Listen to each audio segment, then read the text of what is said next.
I think he's searching for it. Why don't we go ahead and get started? All right, Victor, we're going to go ahead and get started.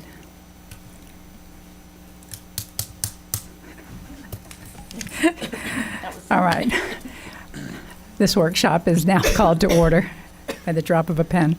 Good afternoon, everyone, and welcome to the Orange County School Board's work session, which has been scheduled for today, Wednesday, August 7th, 2024, for the purpose of discussing the potential impact of Orange County's Vision 2050 proposed update to their comprehensive plan. I want to acknowledge that we have a couple of board members that are not able to join us. Member Salamanca is on a plane. Member Castor-Dental is calling in. Let me check and see if we have her present. Member Castor-Dental, are you with us? Hello, Chair. I am with you. All right, awesome. Thank you so much. And Member Felder is out sick. I got started with the pen, but thank you. No problem.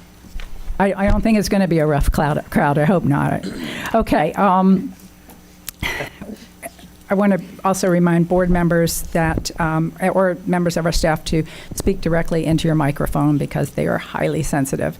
We will begin our meeting, as we do every meeting, with a moment of silence and a pledge of allegiance.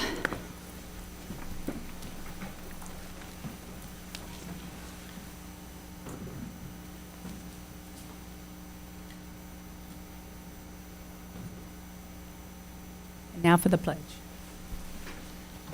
Allegiance to the flag of the United States of America and to the republic for which it stands, one nation, under God, indivisible, with liberty and justice for all.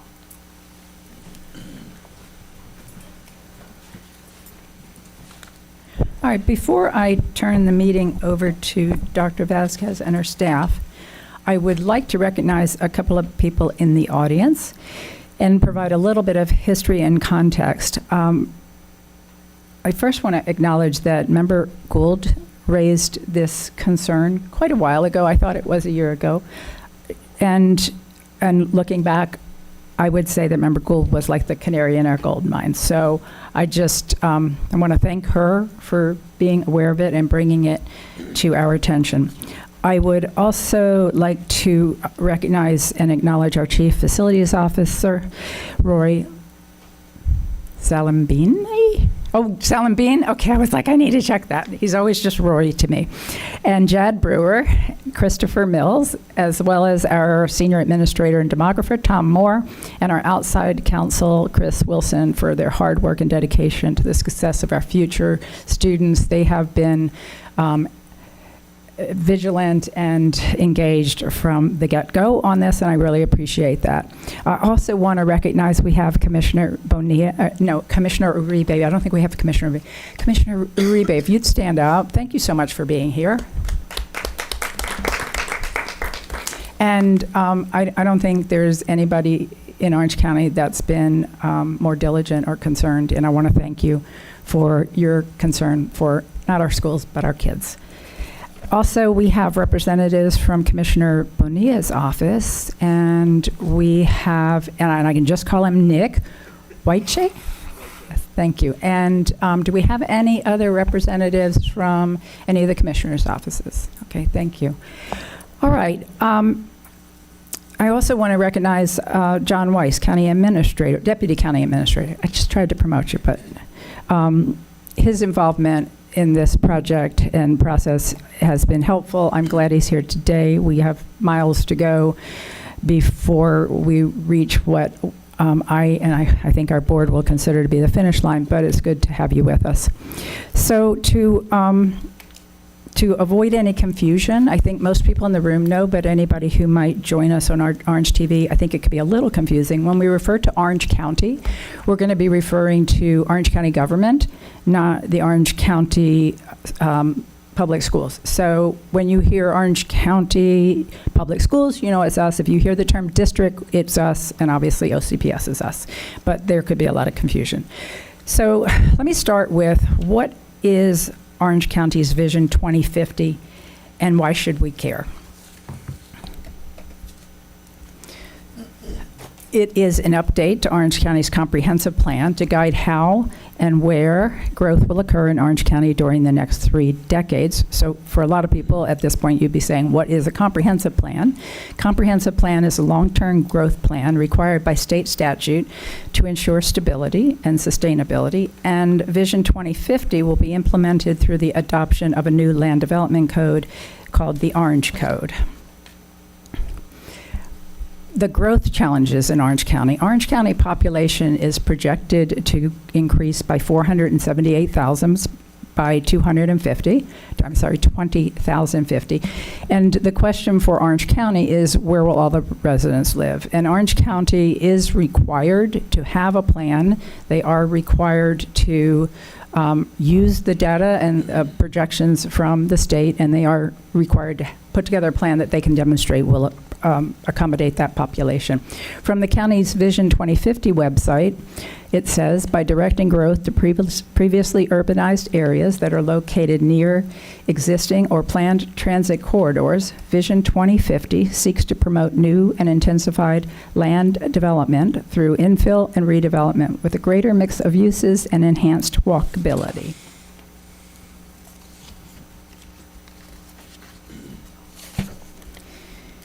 So why is this important to Orange County Public Schools?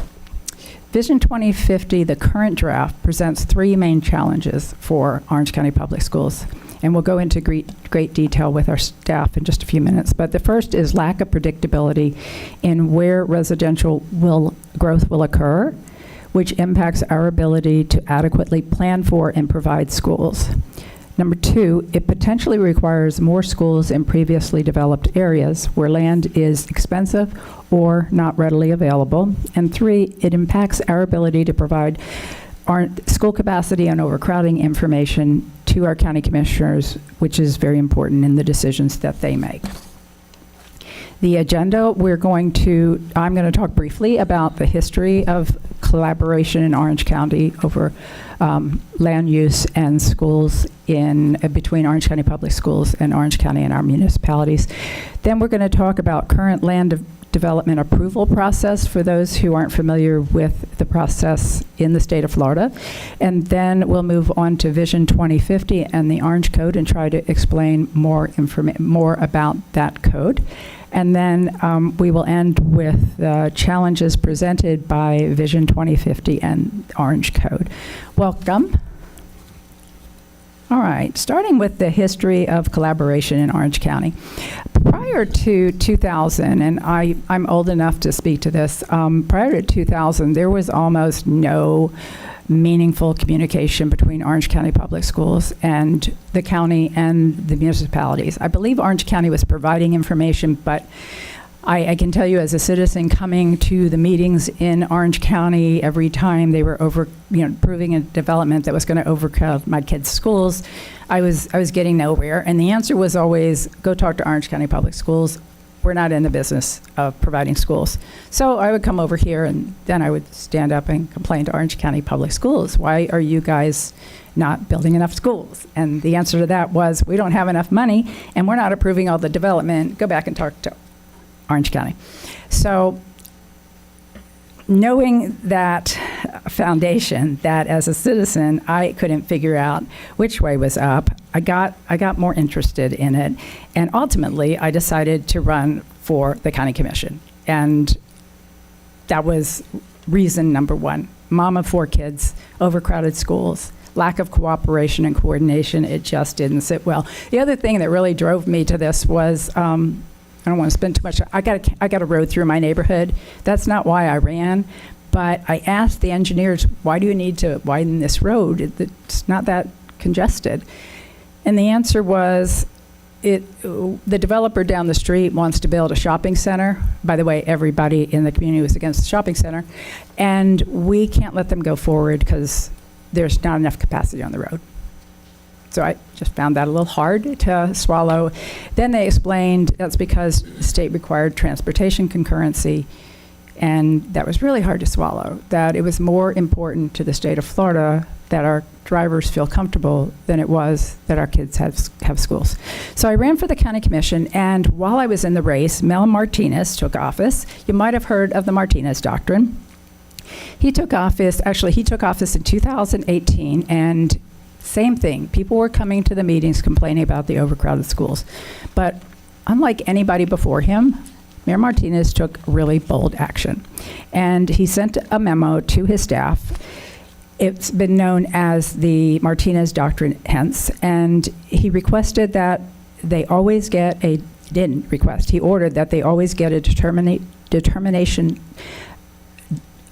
certification from Orange County Public Schools. Anytime they were approving residential, they wanted to know, is there enough capacity? And then secondly, if there was insufficient capacity, his staff was directed to always recommend denial.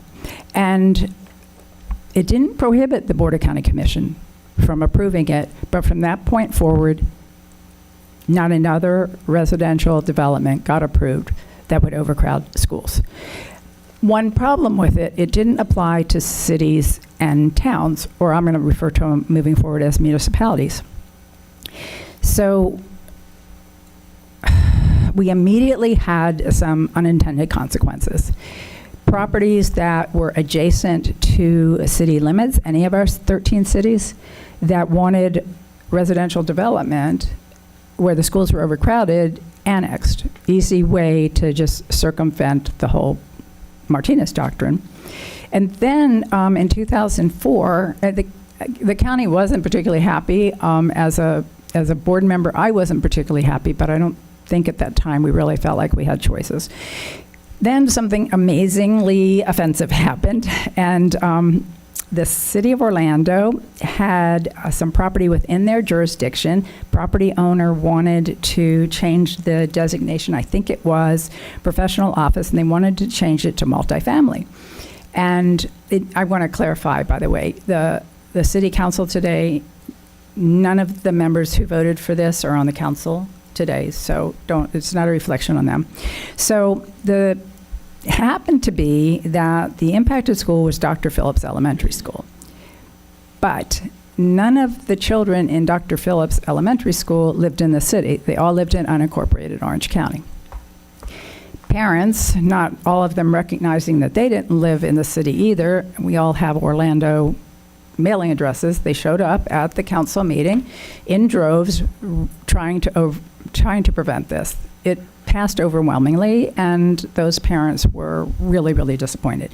I'm the District 1 commissioner. They come to me. They think I can overturn it, and counties don't have that authority. Unless they are a charter county. So charter counties are, I won't go into much detail, but they're created by the citizens. The citizens vote to turn a regular county into a charter county, and they have additional powers when they do that. One of the powers is to be able to have ordinances that preempt city ordinances and city rules. So it just happened that every 4 years, the county commission convenes a charter review commission to look at the charter and see if there were any proposals they want to put on the ballot. By the way, you can only change the charter through a vote of the electorate. So recognizing that the timing was just perfect. We had this charter review commission. It would be their job. It was my district. Schools were a huge problem, and so I proposed that we come up with an ordinance that would have countywide jurisdiction, that they would have to follow the same process as us, that they would have to get a determination from OCPS. And if OCPS couldn't certify that there would be capacity, they didn't have to turn it down, but they individually couldn't approve it. So if it was, I don't want to use a name and pick on anybody. So if it's jurisdiction A and they approve it, but they have a significant number of people that are going to the same school they're impacting that are in a different jurisdiction, it bounces to that jurisdiction, and that jurisdiction has an opportunity to vote yay or nay. If they vote nay, it doesn't move forward. It's not effective. The amendment passed by a landslide 71.4%, which was, I don't think, a surprise to anybody. And so we moved forward. I talked briefly about that multi-jurisdictional approval process. It's a bit complicated. I have a map here. I'm not sure that this helps very much, but let me try this. So let's say elementary school I it has enrollment made up of 72% from Orange County, unincorporated Orange County, and 3% come from City A, and 25% of the enrollment comes from City B. In this case, only City B and the county are considered significantly affected because the county set significantly affected at 10%. So if a zoning request is requested in City A, it would require that City B and Orange County approve it in order for it to go into effect. Immediately after that, and the good news was that developers didn't want to get a denial from the county commission, and they didn't want to go through this process. So they started coming to the school district and asking the question we wanted them to ask: what can we do to mitigate the impacts? For a little while, the mitigation impacts were adding a wing, or, let's get together and build a new school, and solutions like that. But what we found was, depending on the size of the development, some developers could offer a solution and others really couldn't. So over time, they standardized what that mitigation looks like. And they standardized it through a calculation. The calculation, this gets complicated, I'm sorry, but the county collects school impact fees. The school impact fees pay a portion of the cost of the impact of each new residential unit. It doesn't pay 100% of the cost because legally the county has to discount it by all the future taxes that development's going to pay. Problem with that is it's great that the county over 30 years, not the county, I'm sorry, the development over 30 years will pay its full share, the impact fee plus the future. But we can't build a school with funds that we don't have for 30 years. So the impact fee was not sufficient to mitigate, and that's where a mitigation fee came in.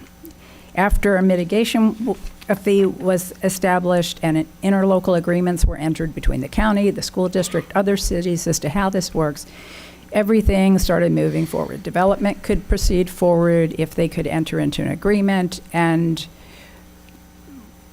we were humming along fairly well. Our number of portables and our overcrowding went down substantially, largely due to the passage of the half-penny sales tax and this coordinated effort. And that would be the end of the story.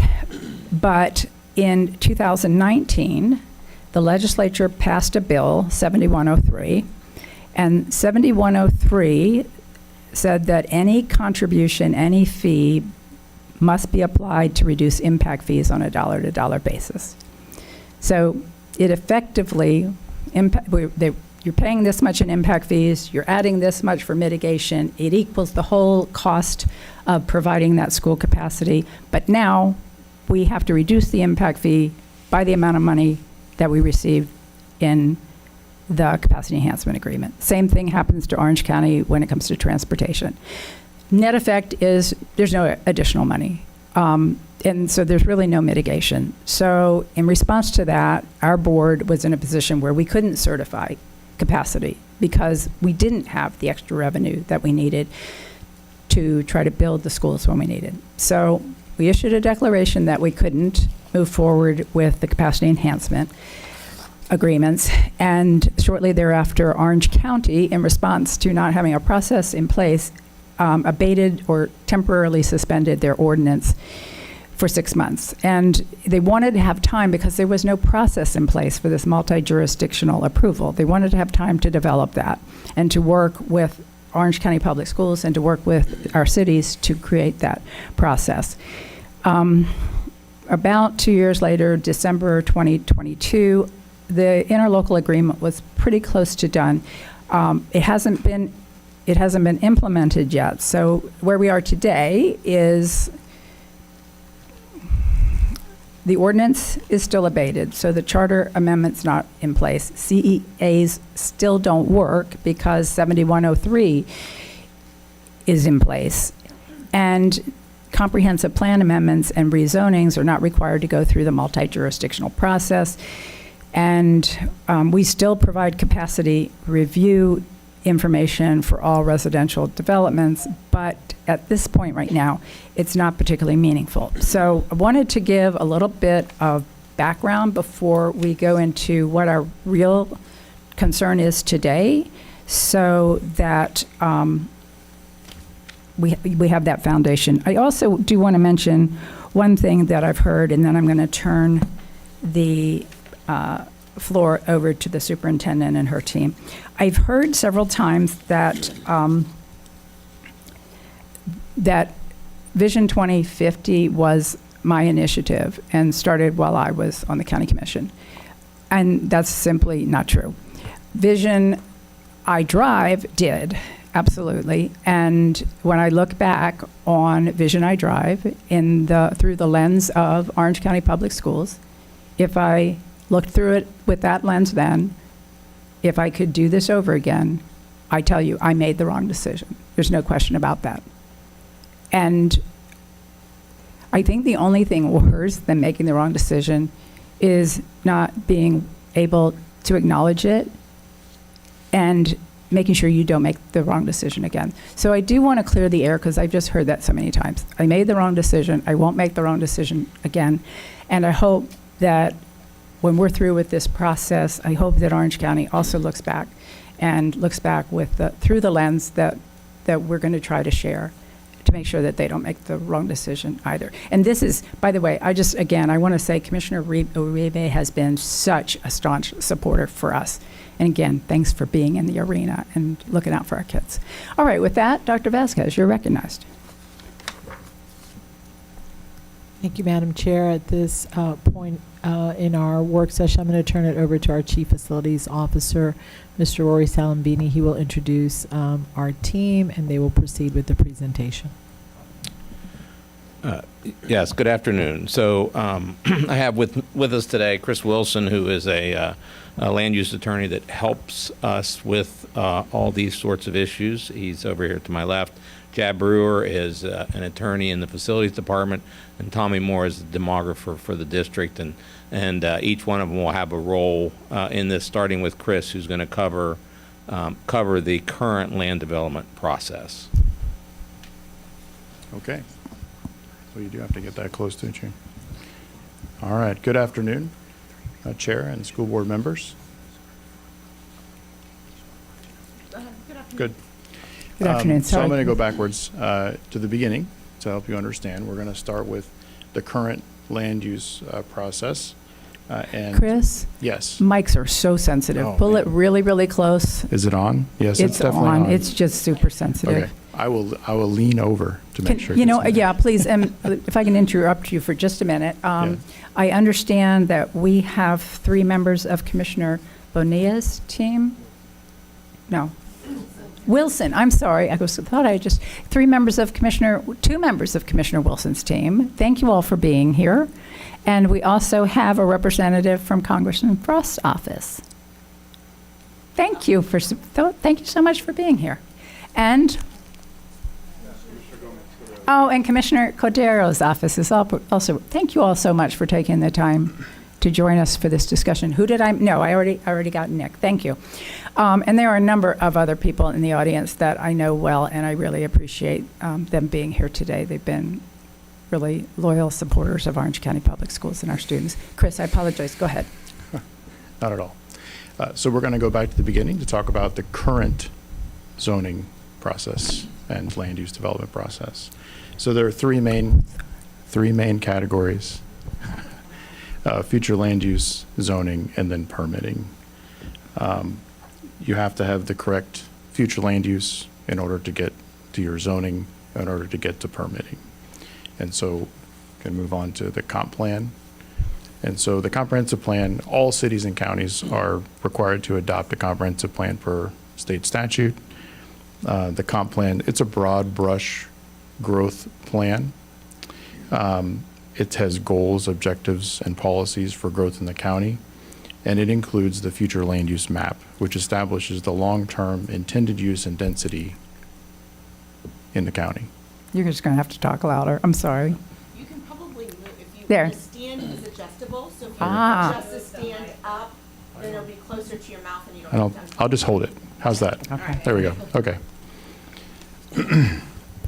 So future land use designations, this is the current future land use designations available, such as commercial, industrial, institutional, educational, rural, planned development, and residential. It's of note that these are single-use districts, which provides us predictability. If it's residential, we know that it's going to be residential. In order to do something other than residential in a commercial district, you would have to change the comprehensive plan to residential. And so how do you change it?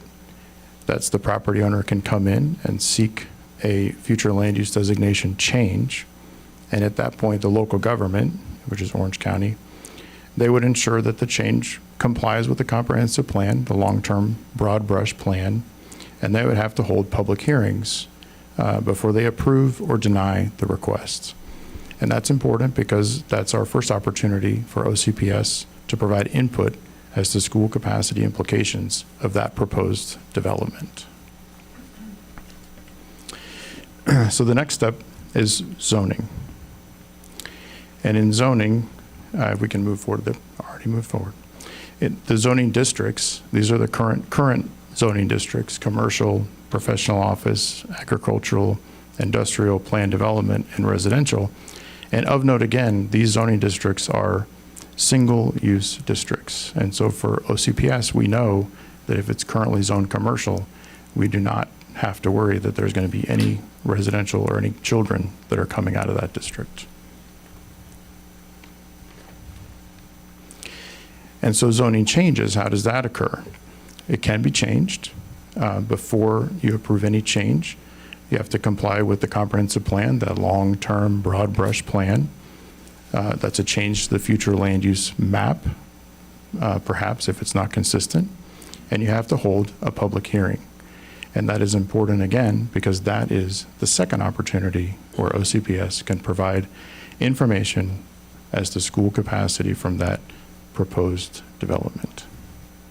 And that is the current process we have today, and that's important as you see the next steps of Vision 2050's changes. Okay. Evening, board members. So I'm going to try to just briefly explain Vision 2050. It is a very large document, and I know we don't want to be here for 3 days trying to vet through that, but so Vision 2050 is Orange County's update to the current comprehensive plan. And as we talked about, the comprehensive plan sets the long-range growth patterns in the unincorporated county, in this case, since it's Vision 2050 for the county. So this plan takes a different approach and uses market areas, sectors, and place types to direct growth in lieu of your more traditional terms such as future land use and zoning. So certain sectors will be targeted for infill development and redevelopment. Infill development is the use of undeveloped land in previously developed areas.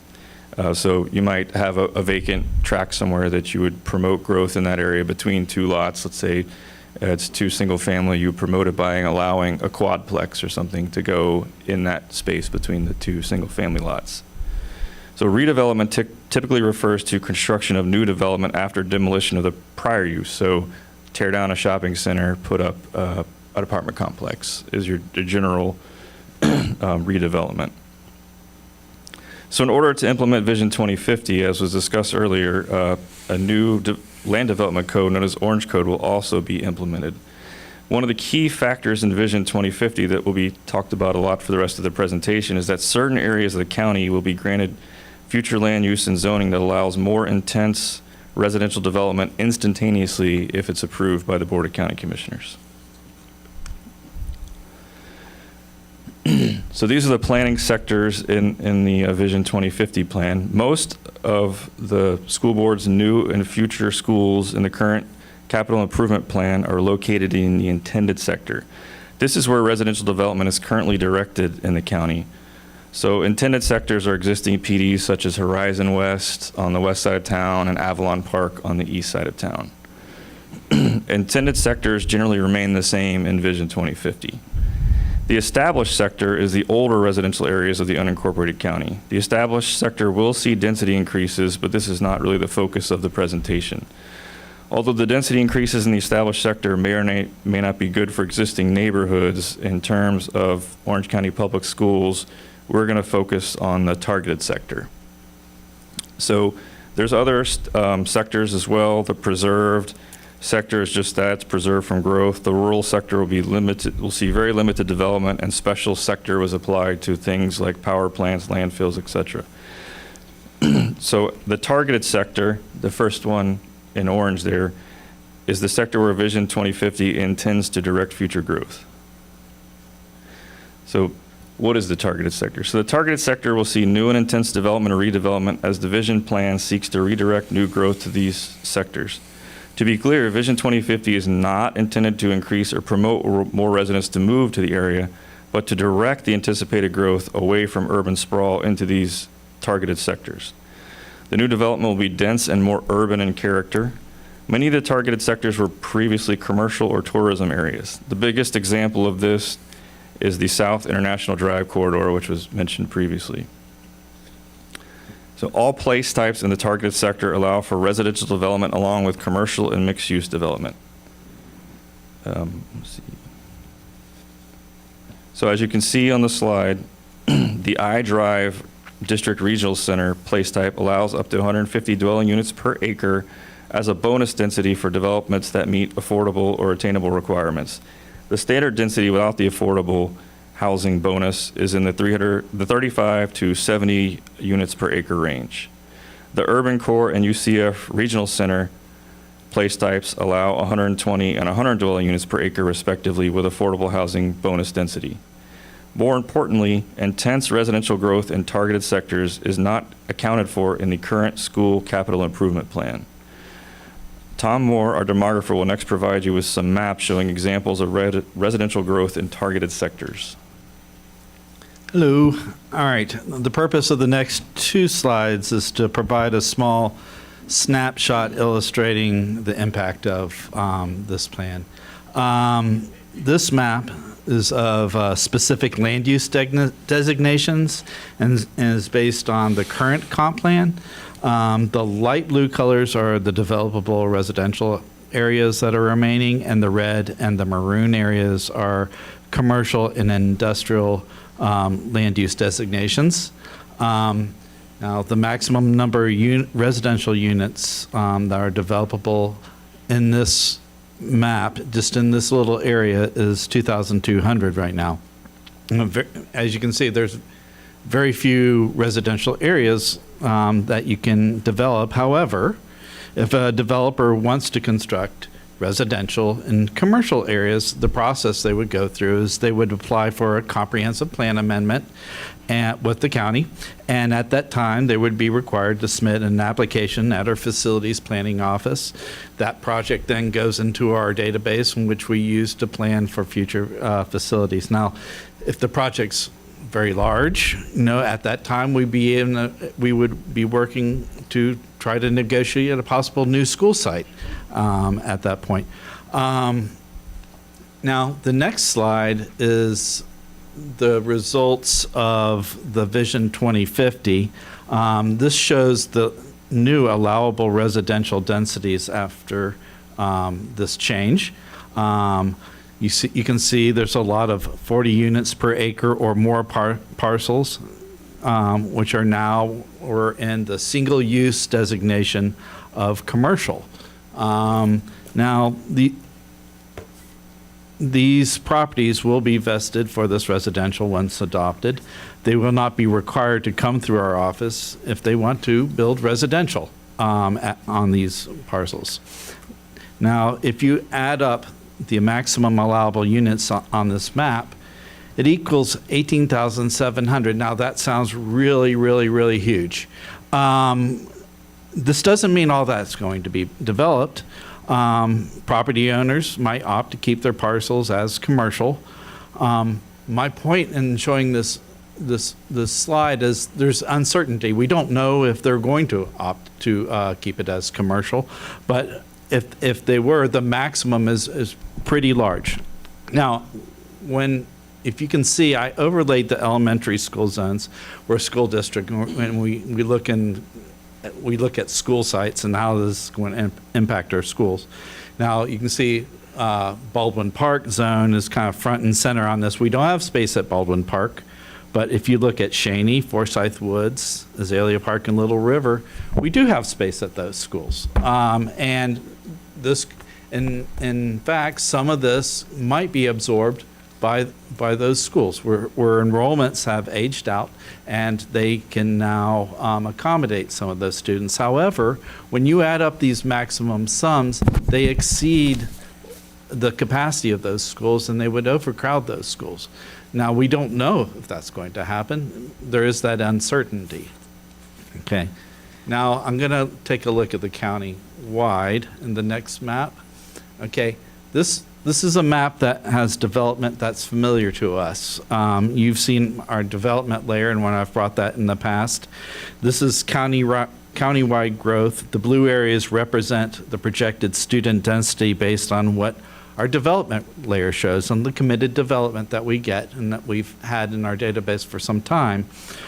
Also on this map are the new schools in our capital plan. As you can see, the new schools in our plan align with this projected growth.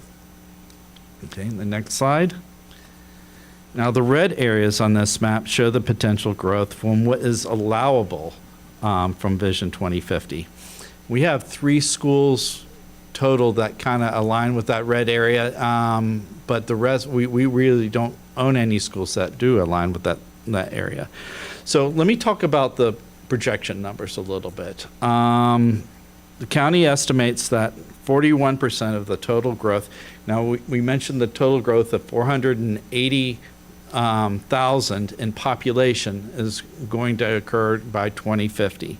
Those are numbers that I believe that come from the Bureau from Economic and Business Research.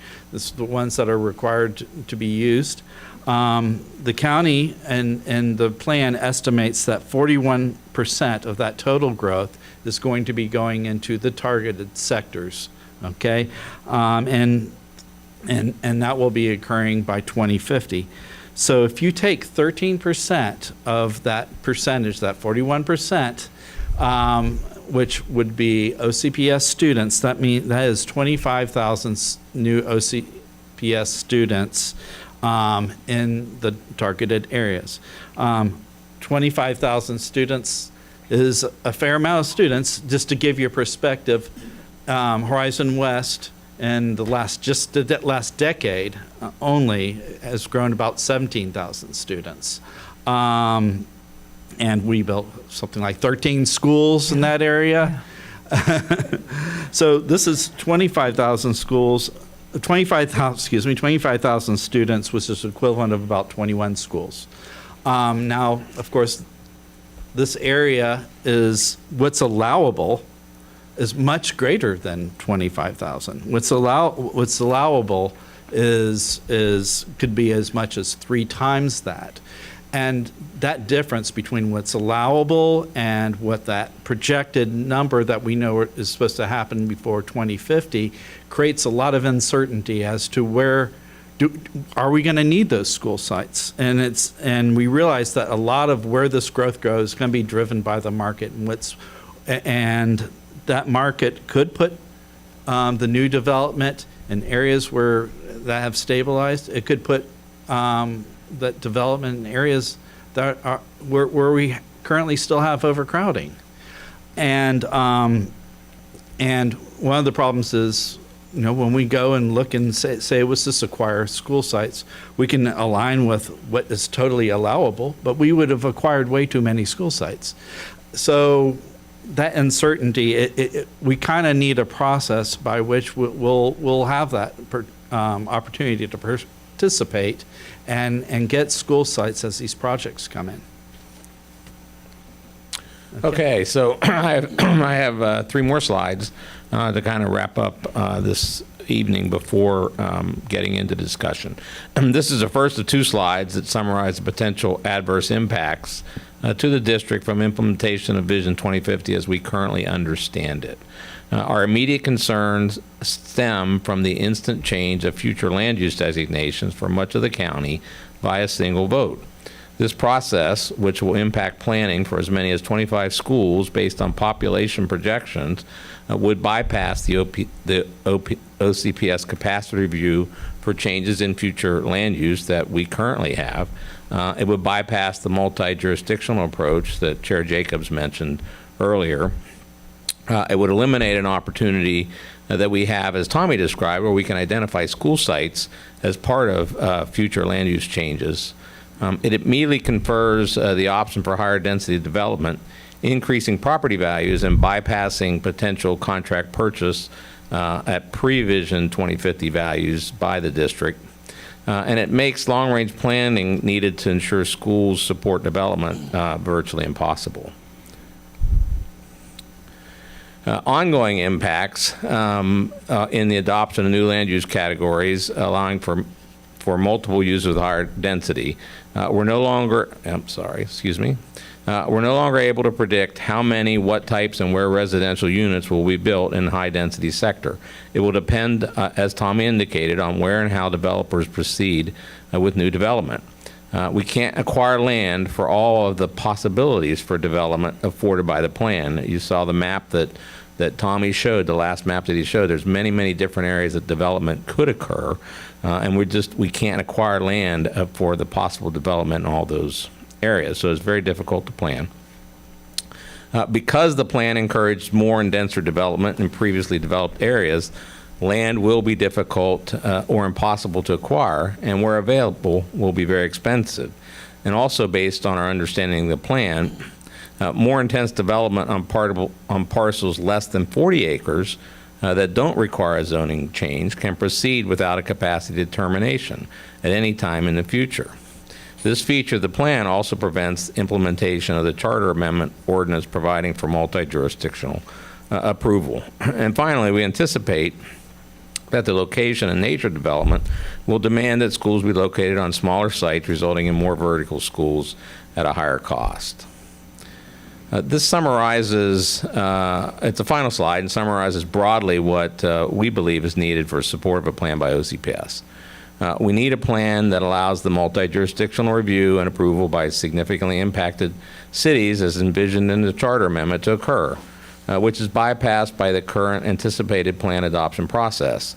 Similarly, we need a process that provides for capacity determinations before future land use changes are approved, which is also bypassed if future land use changes are immediately conferred through adoption of the plan.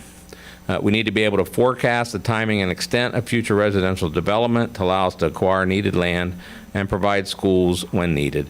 And finally, we need a process that provides an opportunity for affordable land acquisition. That concludes what the staff has to present. I'm going to turn it back over to Dr. Vasquez for any additional comments.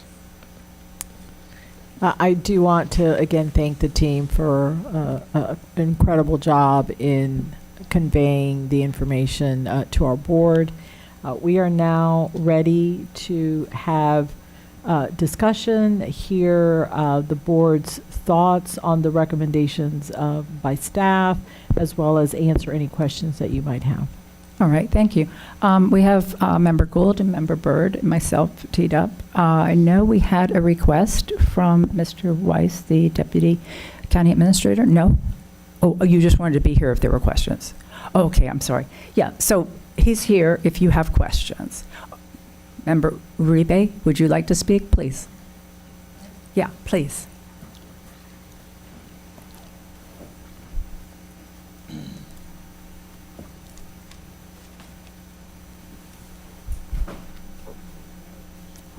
I've never been on this side of the dais, so it's exciting. and I didn't realize how tall you guys are. First of all, and I'm sorry it's a habit, Mayor Jacobs, but Chairwoman Jacobs, thank you for allowing me to be here on the board.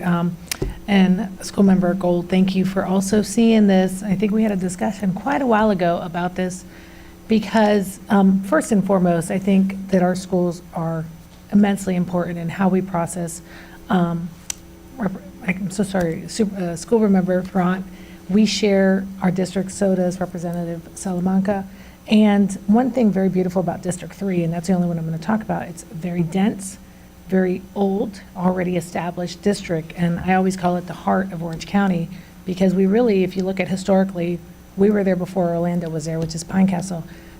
And immediately, I've always felt that the school system is a part of our entire process. I'm honored to say I have 25 high schools, 6 middle schools, and 4 high schools in my district, and I've been to each and every one of them and met either a parent liaison or a principal or vice principal, because you are our community, and we can't have a discussion without it.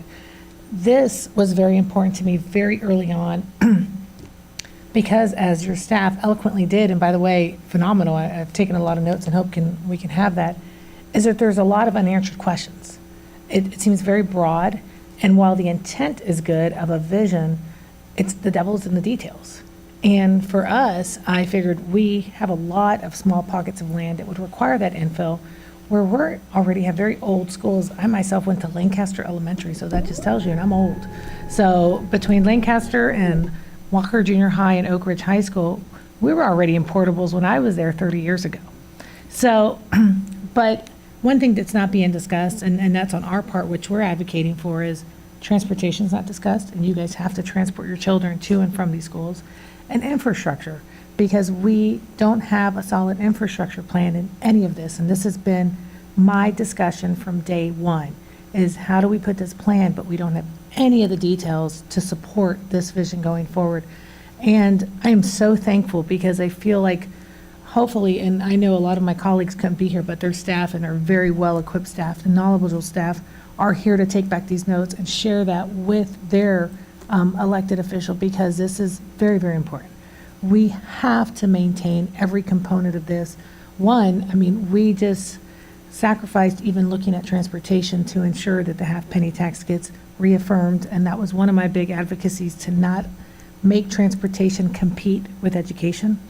But secondly, that value of that half penny, what is it going to be worth if this goes through the way it is? And I know that we don't even have enough as it is. You don't have enough as it is. So it is imperative, and trust that I will be taking all of this and advocating for you as I've heard it firsthand. And I also ask you to advocate to my colleagues and our staff these concerns, so that we can find a way to try to put some of this moving forward. Something that I have suggested is, why do we have to go all big all at once? You know, you can't. I say, just in my district, well, I've been advocating for Pine Castle and Taft and Azalea Park and Conway and all these areas. There are areas that I have not gotten into the nitty-gritty because it's too much. It's too much for someone to take on. And that document that you guys spend a nice time, hopefully billable hours, reviewing, it's not simple, and there's even contradictive language on what you expect and what's interpreted and what's the opinion of that interpreted. So I don't want to sway you. I just want to say thank you, and I want you to know that we're listening. And I was very honored to be here to even hear it firsthand, because we need you to help advocate for us. It takes 4 of us to make this go through. So it is not one and all, it is 4 of us. And I ask you to please advocate with your representative on our board. We do have one more additional sunshine meeting that we are doing intentionally, so that we have that information at the table on your views. You did have representatives at our first sunshine meeting and our second, and it was very valuable as they kept us up to date, and you guys are a prominent discussion and will be at our following one, so that, like I said, we can't I don't want to disrespect the staff and say we're throwing it all away, but we do have to be conscious of, once we give an entitlement, you can't take that back.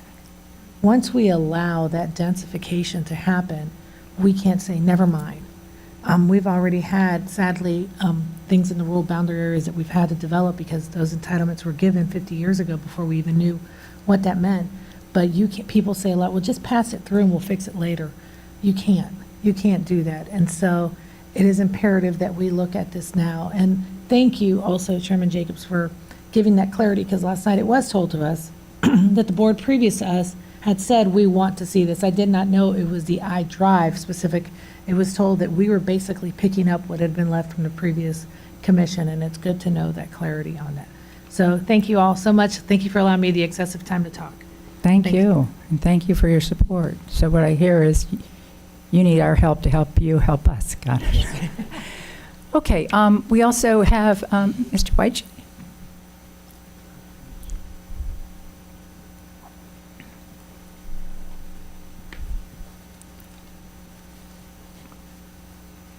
Welcome. Hi, thank you, Board. Thank you, Chairwoman.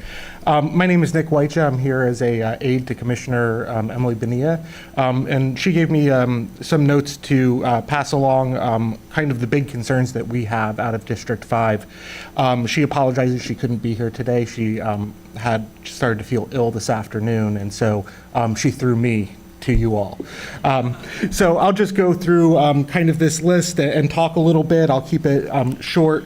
But essentially the big ideas are, the big concerns that we have in District 5 are avoiding sweeping rezoning. We have had a lot of input from our constituents, and they are finding errors in some of the maps. And one of the big things that, kind of echoing Commissioner Uribe here, is once these things go into place, you can't undo these entitlements. And so we are concerned about the amount of errors, and staff had been very good at addressing our concerns and addressing these particular concerns. But the fear is, like, we're only getting a small sampling of the potential problems out there. The next big issue is community meetings for property changes. A lot of the public input part of this, or the planning, from my understanding and our understanding, was done during COVID and done via Zoom meetings. We have a lot of constituents who come in and tell us stories about what's going on. Somebody on 3/4 of an acre with a double wide trailer who's grew up in this house and was on dirt roads, but now they are on Alafaya. Your backyard is Alafaya. They have a shopping complex, and they're concerned about the nature of their communities. How does Vision 2050 affect the established people here? We understand that it's a plan for growth and a plan for targeted growth, but people do live here already, and people are, to some degree, possibly against denser areas in their communities. The next thing, and this is a big one, is infrastructure planning. We've yet to see any traffic plans, any kind of plans for increased services such as police, fire, ambulance, roads. You all are on the school end, parks, sidewalks. And since this is a comprehensive plan that's going to 2050, what about plans for things that may be coming along? One of the things that Commissioner Bonilla brought up is just a few weeks ago, there's an article in the Sentinel about the FAA possibly approving some regulations for flying taxis right here in Orange County. How do we plan for this in the future? This is a new development, new technology that may come. It's hard to imagine what our county will look like in 25 years, right? I mean, it's changed a lot since 2000. The other thing is the focused growth sectors. This is the point of form-based coding or form-based zoning, right? Is to focus growth into these areas. But we need to also understand that if we're doing that, jobs have to be here, right? We have to attract companies to also build in these areas. If we're increasing density, we want these walkable, little nice areas with sidewalks and restaurants and businesses. Where are these jobs coming from? Are we just going to have the developers build them and hope for the best? There's some issues with that. One of the big things from our office is working on affordable housing. And we're currently in the process. My background is sociology. It's kind of why I'm here. I'm in the process of developing some affordable housing models for District 5 to see what this looks like for the future. How many units are we going to need going out to 2050? Right now, some of the information we found is when looking at area median income, we find that 79% of families making less than 50% of AMI are overburdened, meaning they spend more than 30% of their income on rent. So what does affordable housing or affordable rent look like right now? Well, using the current numbers, we're looking at less than $958 a month. I don't think you can find that anywhere in Orange County at the moment, or if you can, it's very few places. So this is a big concern as as rent increases, income is increasing but a little lagging behind. So the big figure here is rent as a percentage of income, and this is very problematic for lower AMIs. The last two issues we have, or concerns we have, displacement. Where form-based zoning has been used before, there tends to be a displacement effect, or what we commonly refer to as gentrification, right? We increase densities, we increase infilling, and we end up sometimes pricing people out of their area. And we do this in not just direct ways by increasing property values, but there's literature to back up the idea that as developers and new people come into communities, they start reporting the older homes that don't fit nicely into the new codes or violate some local ordinances, and then fees build up, and then fines increase, and then all of a sudden, these people who were in communities that are now being gentrified can't afford to live there. And then finally, we have past areas that have gone into this kind of zoning. Miami 21 is the big one. It's one of the largest form-based code changes that's been done in the United States. They have some success stories, but they also have a lot of negatives. And some of the impacts out of Miami 21's form-based zoning was that it was supposed to alleviate some of the issues like high rises that towered over small houses in downtown Miami, and work with construction and traffic, and deal with the fact that Miami is, if you've been to Miami recently, Miami floods pretty regularly now. So, climate change or a changing climate pattern is a big deal here. Well, what happened was a lot of developers and special interests managed to essentially make the code work in their favor. So this infill in Miami didn't alleviate these problems, it made these problems worse. Miami still has traffic problems. They still have unwalkable areas. Form-based coding didn't make these changes that they said. And I'll just leave with this, with a couple of quotes from some of the literature that I thought were kind of get behind the idea that we have here in District 5. And one of those is, mandatory replacement of entire conventional codes with form-based zoning codes is probably a more drastic change than most localities can handle. This was in reference to Miami 21's project. And again, this has been touched on by Commissioner Uribe as well. The idea that we're doing this across the entire county and changing zoning across the entire county in one swoop seems to be, at least in the literature, a questionable idea. And then finally, I want to just leave you with another quote that I thought was very important. Zoning laws are forged in an effort to enhance the well-being of society. When determining a policy's impact, it's good practice to consider its effect on the most vulnerable members of the population that the policy will affect. When evaluating zoning policies, it's important to ensure that the goal is not merely to benefit a particular geographic area, but to enhance the well-being of the community that lives there, as well as society at large. Benefiting the area and the people may sound like the same goal, but ensuring each objective is met requires a different analysis. Unfortunately, the betterment of geographic space has often been achieved by sacrificing the welfare of the people that live there by displacing them. And that is probably one of the biggest concerns out of District 5. So I thank you all for your time, and that's about it. Thank you, Mr. Ritchie. All right, Member Gould. Thank you. Thank you to Commissioner Uribe for being here and the staffs of the other commissioners. My dream of this, and our staff did a fantastic job, and I know they have been working with county staff, and there's been discussions, especially since I went to a few of these public meetings in the last year. My dream would have been that the two boards that absolutely have overlay over the entire county would have sat down earlier on in this process and talked through this with staffs, not just the staffs, but the elected officials of those two. We had to do it by force one other time for when the commissioner and I, or the chair and I were actually on opposite sides of the table at that point for a high school. But at the end of the day, that conversation, so much good came out of that conversation. I want to be clear because I think this is exactly what I heard. We talked about being a charter county, which means that the county code would be the predominant code over the municipal codes. Is that correct? It can be It can if a charter amendment is put on the ballot and passes. So, for instance, Orange County, when it comes to adult entertainment, has preemptive authority if a city wants to put adult entertainment someplace where the county code doesn't provide for it. So it's not a generic across the board. The county commission can vote it. It can only be done by a vote of the electorate. Okay.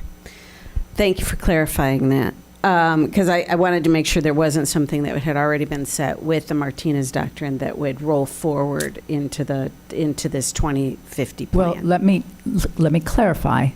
The charter amendment that was kind of modeled after the Martinez Doctrine has been approved by the electorate. It is still effective. It's not being implemented right this minute, but it should be. And one of the additional problems is the charter amendment requires any local government to ask us if we have capacity.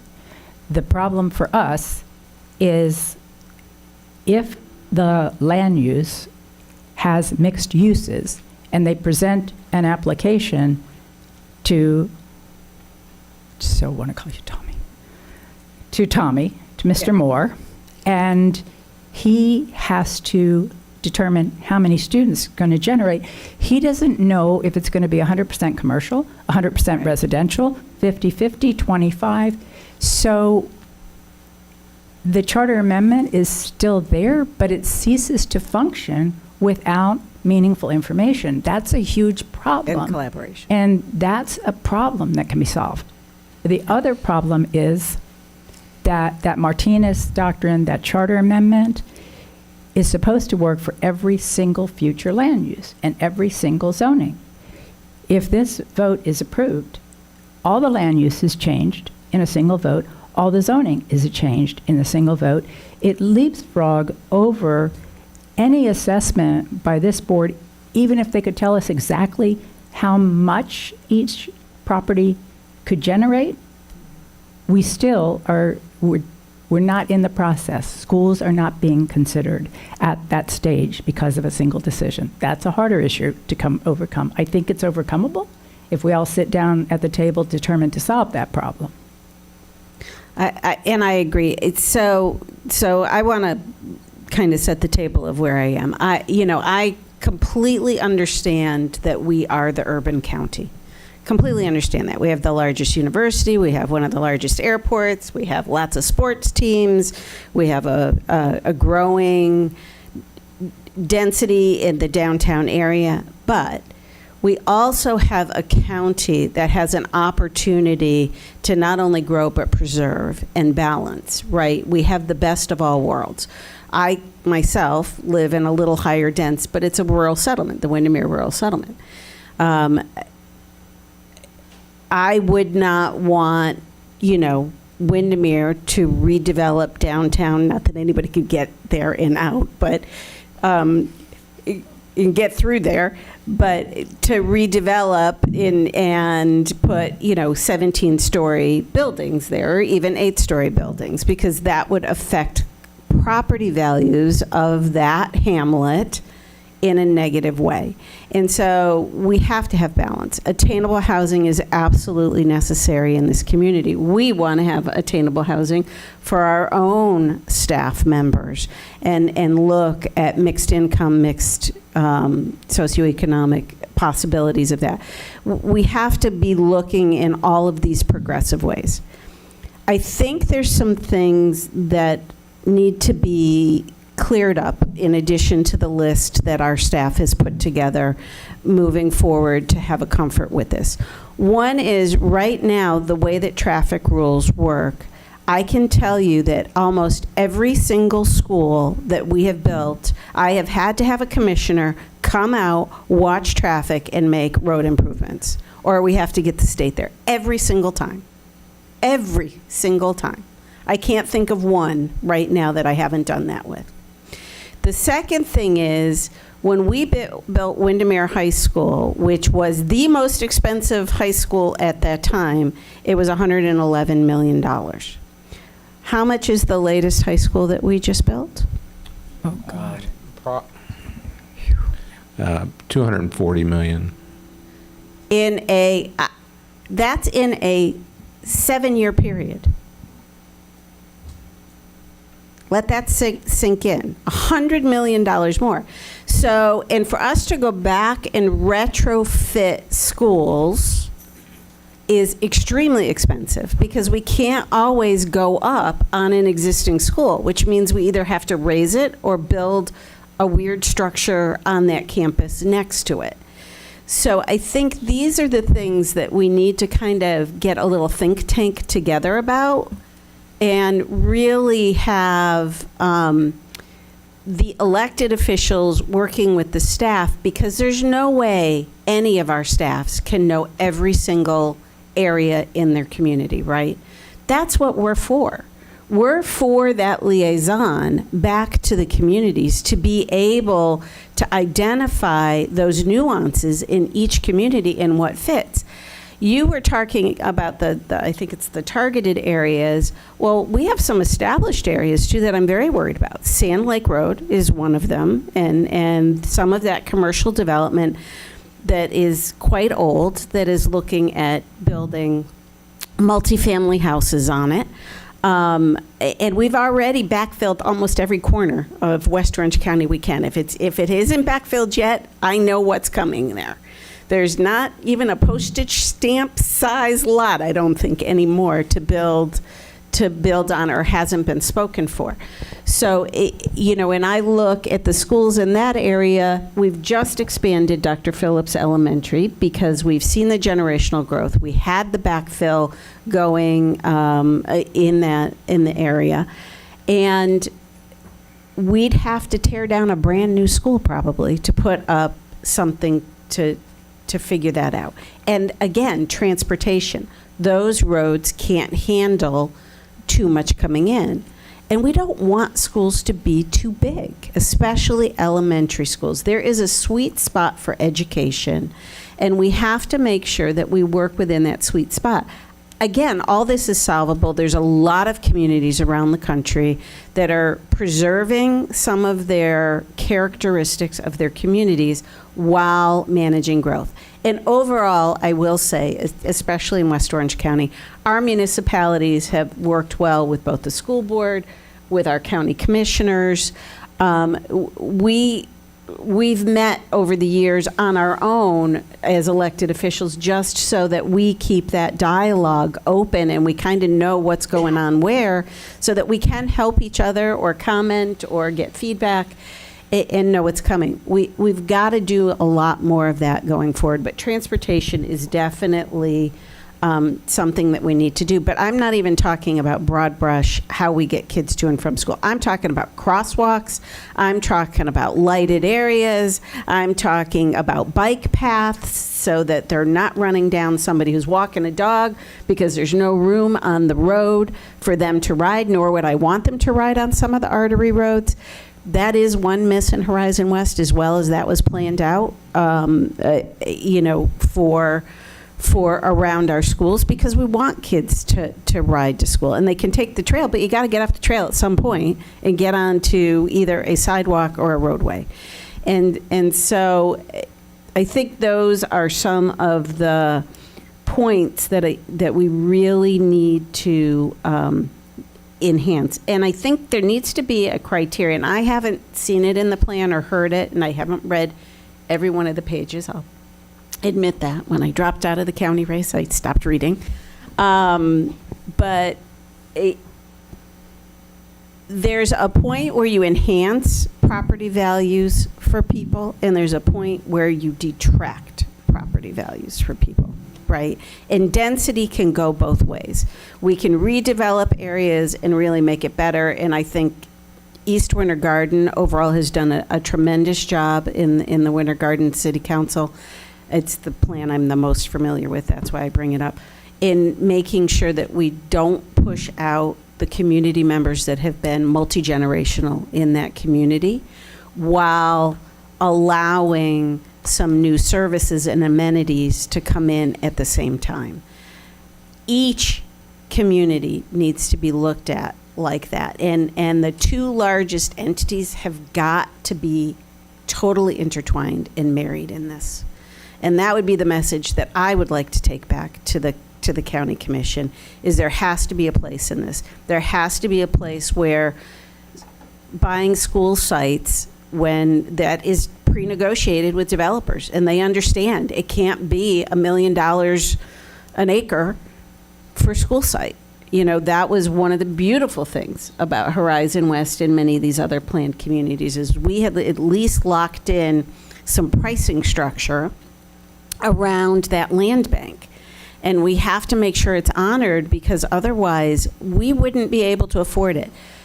If the half-penny sales tax went away, impact fees alone will not build all these schools. And the state doesn't like them anyway, so they keep messing in that. So we really have to figure out a way that we're going to keep the integrity of our community together, and schools are the anchor of that for your economy and for how that characteristic of that community really thrives. So those are just some of the things that I wanted to point out. All right, thank you, Member Gould. Member Byrd. Thank you, Chair, and thank you, Member Gould. You covered some really important points, and the biggest of which is this glaring omission of what, you know, I'm biased because I'm on the school board, but what I believe to be one of the most important pieces to our communities is our schools. And I'm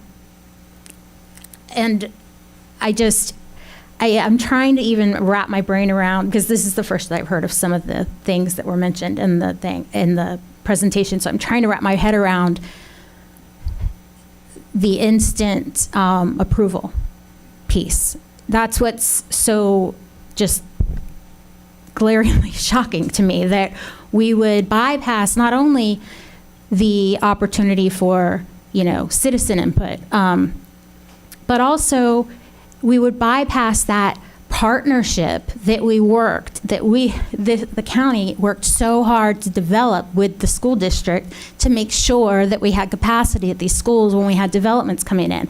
So it's almost like throwing all that out, all that hard work, and I can't even kind of wrap my head around what the thinking behind that is. So, you know, that's difficult. And when we talk about that it makes Mr. Moore's job more difficult to plan, that's not the only thing that's affecting us right now with being able to figure out how we plan for schools. Another big issue that I've been concerned about for the last couple years is the increase in availability of school vouchers. When we don't know what kids, when a development's being built and now the choices for families is so abundant with school vouchers, it's really difficult. It has affected kind of how well we can plan how many kids are going to be coming to our schools. So there's just I always feel like our poor schools just keep taking hit after hit after hit, and it's making our jobs, it's making it so much harder to make sure that we have the schools that we need for our kids and our community. And so that's definitely frustrating for sure. Can you just pull up that one slide from the presentation that had the Baldwin Park map? It was kind of like a heat map that showed, yes, the schools, yeah. And then I think did you look okay, so that's the possible allowable density. And then we have our schools in there, and right now, those purple spots, those are commercial. Okay, so I'm just curious, looking at just this one sample area, and I'm not really familiar with the area, it's not in my district, so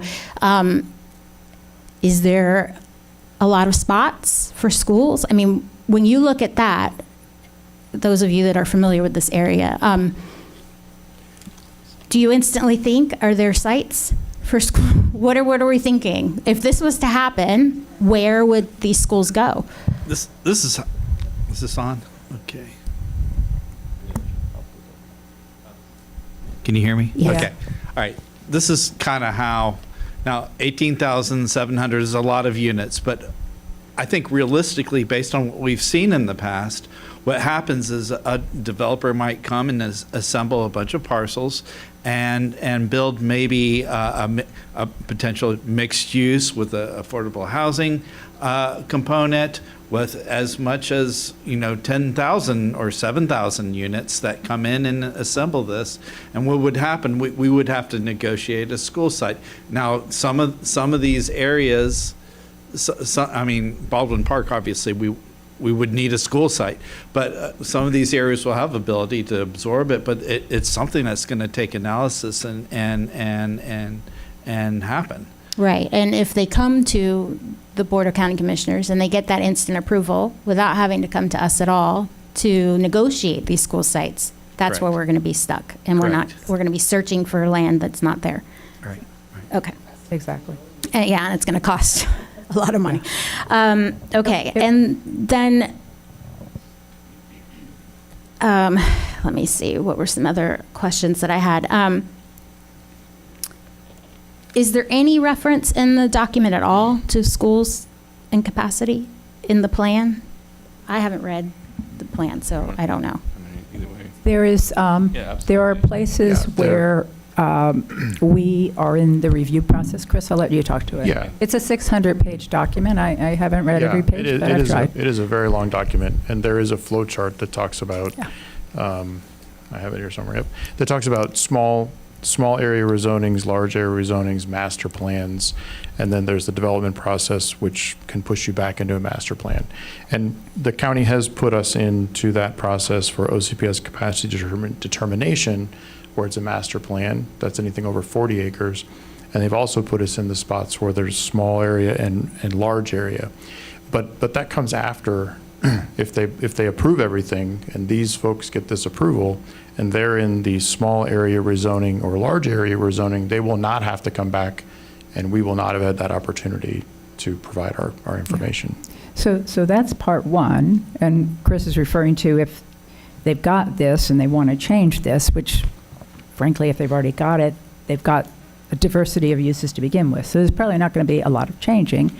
But even the part where we are in the process, if they continue to say you have this choice of commercial or residential or retail, it sounds nice for the property owner, but that leaves us back at the point where even though we are in the process, we can't give any meaningful information because we don't know. And so one of the things that we need predictability. In order to have predictability, we need specificity in those approval processes. That's not too difficult, and I don't think anything is too much to ask for. I want to go back to your comment, maybe you're biased.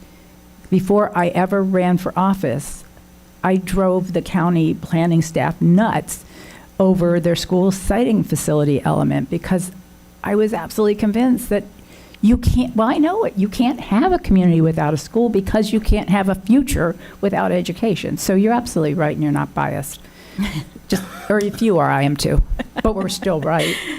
Thank you. And I think the last thing I just want to kind of touch on is just, I want to add that this, it seems far away, 2050, but it's only 25 years. And when we look at our capital plan, we have a 10-year capital plan that we have to consistently change every year because there's so much growth and we have to keep reevaluating where we're putting schools.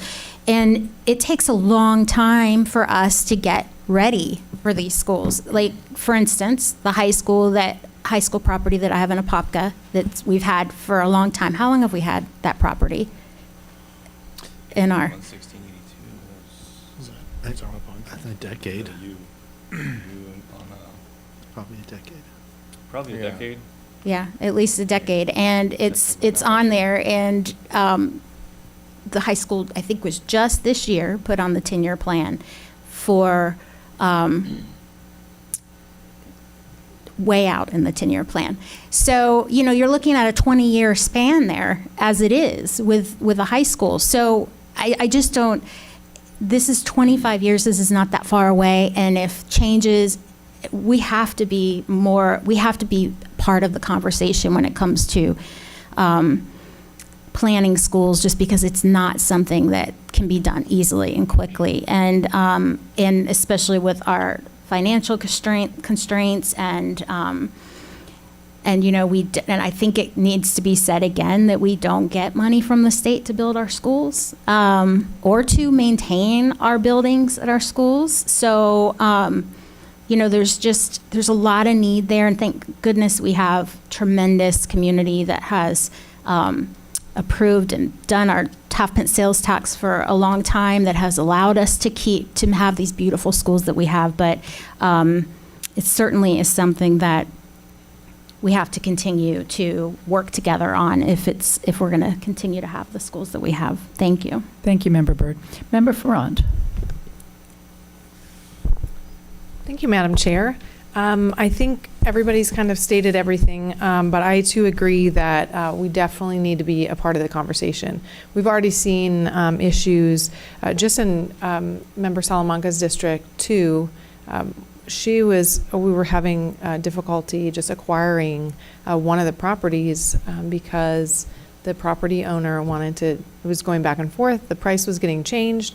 That stuff can't happen. These are children. Kids need to learn. They need to read and write. And to me, we just can't play games and politics with kids' lives and their futures. And so I think from what I'm gathering from all of this, that we just cannot have something where we just blanketly put a stamp on anybody who wants to come in and put new development in and whatnot. I think it needs to we have to think proactively instead of just putting a stamp and then later going, oh, what are we going to do about this now? So we've already seen that issue come up just this year. I've had concerns in my own district where there's new development. I think that's more City of Orlando and not county.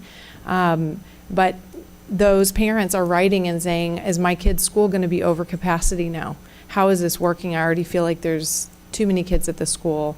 How are we going to fit this in? And I think if we're not part of the conversation, we're going to have frustrated communities, and people are going to end up leaving Orlando because the schools are overcrowded or there's it's not working.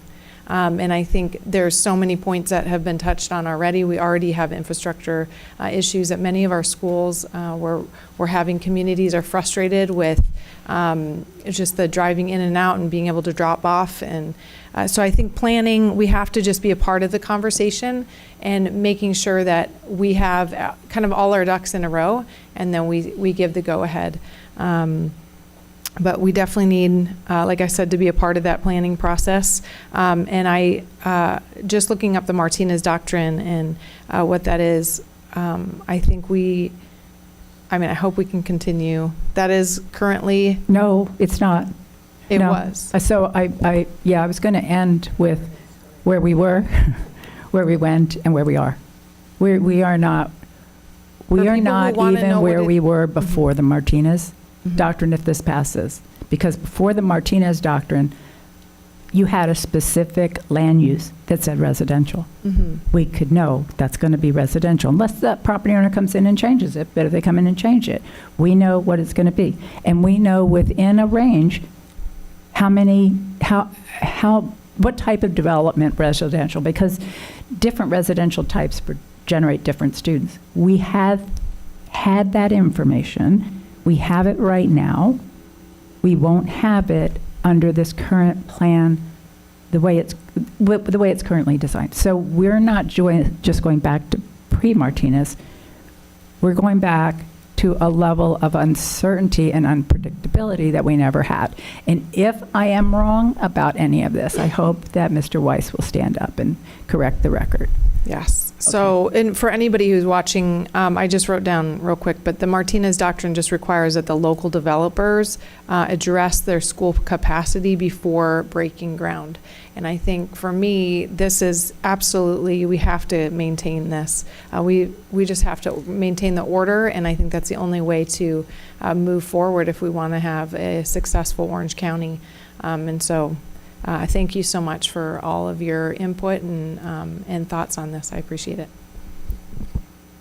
Thank you, Member Ferrand. Member Gallo, Vice Chair. Thank you, Madam Chair. So I have a couple comments, but I have a question about the charter, because the charter was approved by an electorate by 71%. 0.4%. So if this project goes through and is passed, what happens to that charter? That's the problem. The charter requires the jurisdictions to ask us if we have enough capacity. In the cities, we can do that. Well, City of Orlando is tough because they have all these mixed uses as well.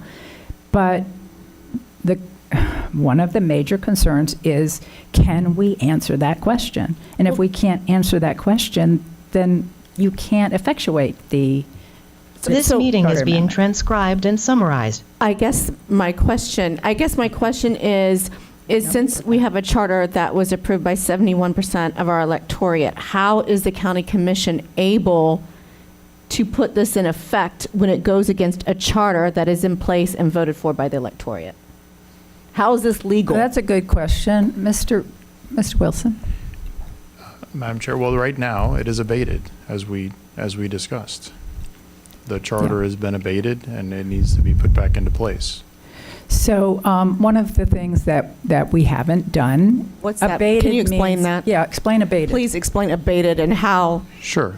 So. And the mechanism, yes. So as It was a vote. Chair Jacobs went through, we had the issue with the 2019 change in the law, and we couldn't do CEAs anymore, and we had not done the multi-jurisdictional process. It had never been implemented. And so after the school board acted in 2020, the county went ahead and voted to abate it for 6 months, plus some additional time if needed, to go back and do an ILA and come up with that process. Interlocal agreement. An interlocal agreement. Right. And then the county, through an ordinance, would put that back into place. And so that's now been 4 years. And so the 6 months is come and gone, and it hasn't been resolved. Yes. And so the county can abate a charter that the electorate overwhelmingly approved. There are limits to how long they can abate something. So what's the limit on this charter? What's the limit for them abating this charter? Moratoriums is 6 months. Yeah, a moratorium is typically 6 months. Generally, from my experience in moratoriums, which is kind of saying you cannot develop something where we're looking at an issue. I've dealt with this in a prior county I worked for. What we found in case law, from my recollection, was 6 months for a moratorium. So what is our recourse, since it's been longer than 6 months? Do we have a recourse as a school district looking at this Project 2050 plan to say, wait a minute, hold the phone. You could only abate for 6 months. It's been way longer, and we want to revisit the charter amendment that was overwhelmingly put into place, or you have to go back out to the voters to get it approved. I mean, we do have ways that we can recourse that. We have reached out to the county in our conversations, and we are partners with the county. We do sit with them and work with them a lot. And we have worked with them on the ILA, the interlocal agreement, and the process. And it's ready to be executed, and the ordinance, I think, is ready to go into place. So if that ordinance goes into place,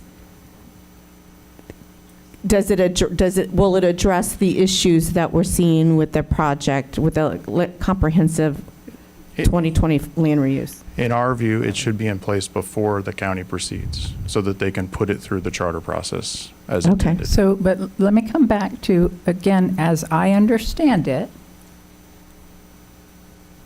there's still in their land use, in their zoning, that they would give in a vote, in a single vote.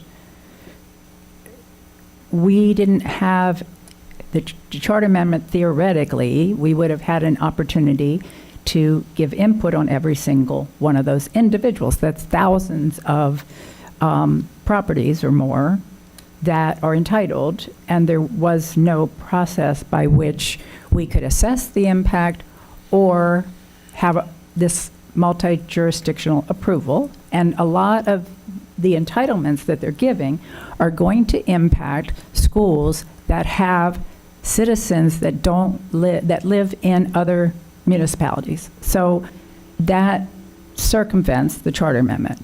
But the other part is even the properties that are zoned or changed afterwards, where we would normally come in, unless we know how much of a development is going to be residential, we can't comply with the charter amendment.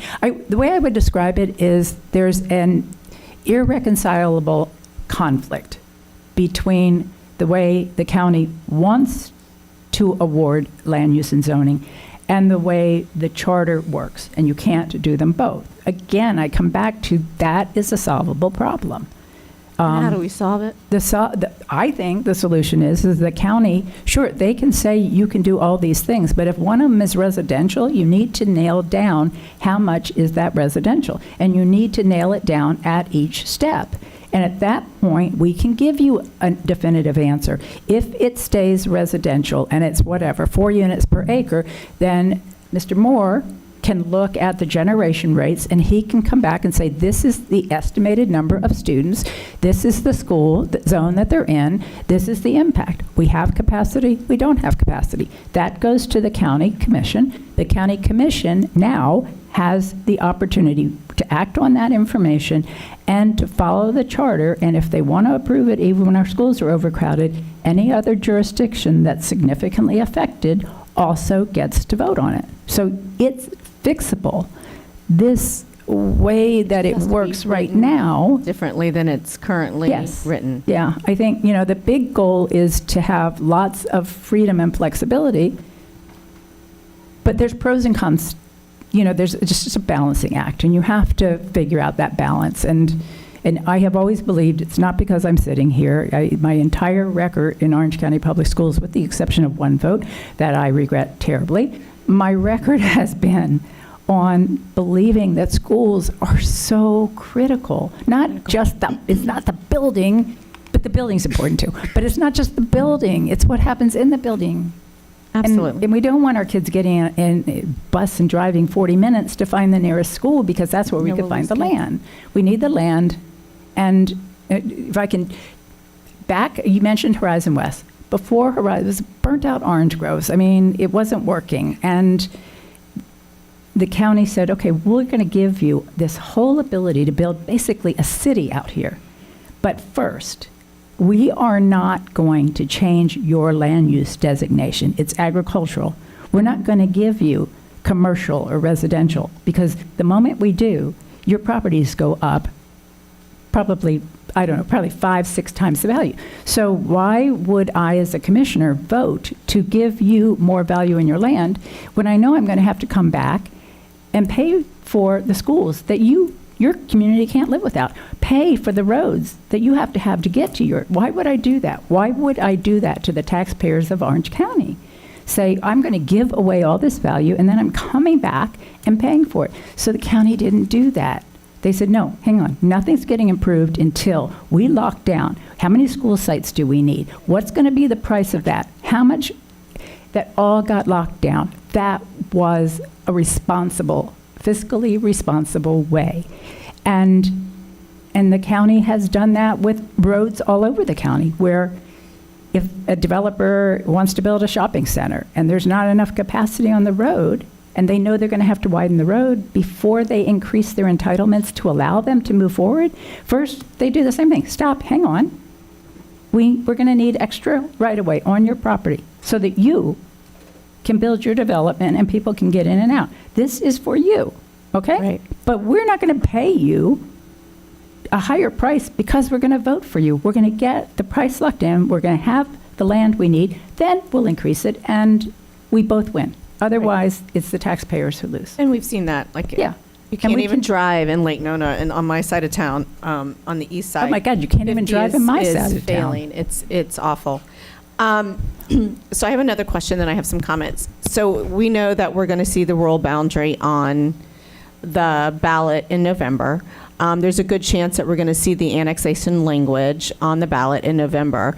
Does either of those two things impact Project 2050, or does it impact our ability to plan for future schools? And the answer may be no. I'm just curious. Will it? I don't think it would, because, Okay. I mean, it's, the traditional suburban model is what we know how to do. It's very easy. It's the Okay. Horizon West, it's the Avalon Park. You want to build it, give us the school sites, give the county the roads, the parks. Yeah. But what that would do is restrict that suburban sprawl. So it could potentially have the effect of that you have to move into these Into the sectors to urban. be able to be a developer, because you can't go past the line, which, I mean, I will leave that, whether that's good or bad, to that question. But your question is, So it won't impact. just thinking about it now, I could drive it towards that sector because you can't go to the other sectors. That's what I figured. I just thought I would ask because I want to take that to consideration. So here, I don't disagree with the 20. I think actually it's a good idea if for smart growth to build and be more dense in the urban area of Orange County. We need affordable housing. We all know we need attainable housing. Our teachers can't afford rent or to own a house. It's not a living wage. And as a district, we're looking at ways that we can help out with that. With that being said, we have to be good stewards of taxpayer dollars, and it doesn't make sense to me that we would basically be reactive to everything that the county did versus proactive. And we know that when we're reactive, that costs us a lot more money. That's way more expensive for a district whose budget is already tight, and we're dependent every, 12 years on the citizens of Orange County to graciously give us that half penny sales tax. And that's not guaranteed. That's not guaranteed every 12 years. And we have been hit a lot with, as a public schools as a lot. And my fear, if this goes through, isn't just what it would do to our communities or how much it will anger our constituents, because it will, but we'll lose students. Students have a choice now, and if you overcrowd our schools and we don't have the ability to respond to that and make sure that they're in a safe environment where they can learn, they're going to leave. They're going to go to a charter school, they're going to go to a private school, they're going to go to a micro schools. They have so many options right now. And so I would hope that as the county moves forward, that they would be a good partner with Orange County Public Schools and work with us, because I feel like we're on the same team.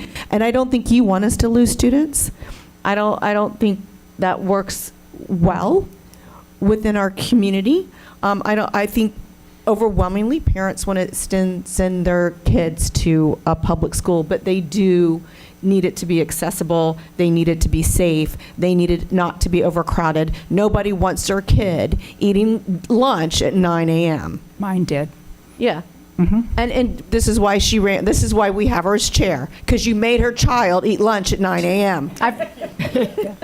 No, seriously. But that's what happens. Yeah. They become mayor, and then they become school board chair, and then who knows what the hell they do. Yeah, and I think, and as the chair mentioned, first off, Baldwin Park already has portables. I know that we have Cheney is under capacity, and I think Forsyth is under capacity, but the majority of our schools aren't. My schools are under capacity, but I don't live in the urban core. I do think that there could be solutions, but we've got to be a part. We've got to be a part of those discussions to be a part of the solution. And I want us to work together, because I think we all value public schools, and we don't want to end up in a scenario where we're losing students, or we have overcrowded schools that are really upsetting our community. So hopefully I know, like, if we're not going to be building out where I am, we have property out there. So I think there's solutions, but we got to work together to figure them out and what we can do that makes sense for everybody. Those are my comments. All right, thank you. So let me comment on that. So in terms of working together, our team has been at the table every chance that they've had, every time they've been asked. Things, from what I understand, were not going particularly well at the county. Mr. Weiss started attending meetings, and the conversation was much more productive, and so we are all at the table. Are we making as much progress as I think and our team thinks? No, but we're at the table. And I'm very grateful that we're at the table, and I'm grateful that Mr. Weiss is at the table with us, because that's been a huge improvement.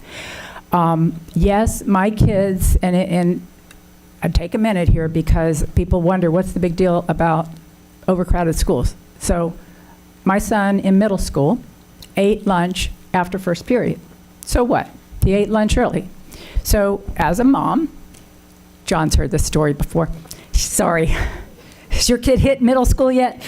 Okay, so I would feed him breakfast. I would send him off to school. 1 hour later, it's time to eat lunch. Is he hungry? No. He's not hungry at all. He just had breakfast an hour and a half ago. So he doesn't eat lunch. So then he has, how many periods do we have in middle school? 5, 6, 7? Okay, so he goes like basically 6 more hours. He's starving. How well do you think he's doing come 4th period? Not well at all. By the time he gets home, gets off the bus, he's famished. So I'm like, okay, that was a bad plan. What can I do? So I don't feed him breakfast.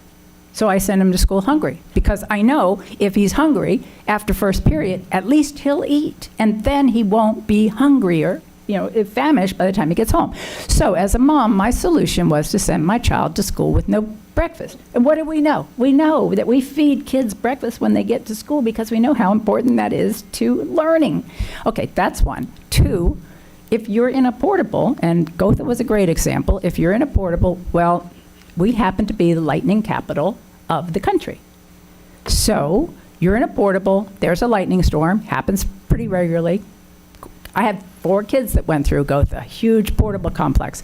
Every time a lightning storm, they're in lockdown. Okay, different threats back then. We didn't have the same reason for lockdown. It's horrible now, but they were frequently in lockdown. So they're changing classes, but they can't change class because they're in lockdown.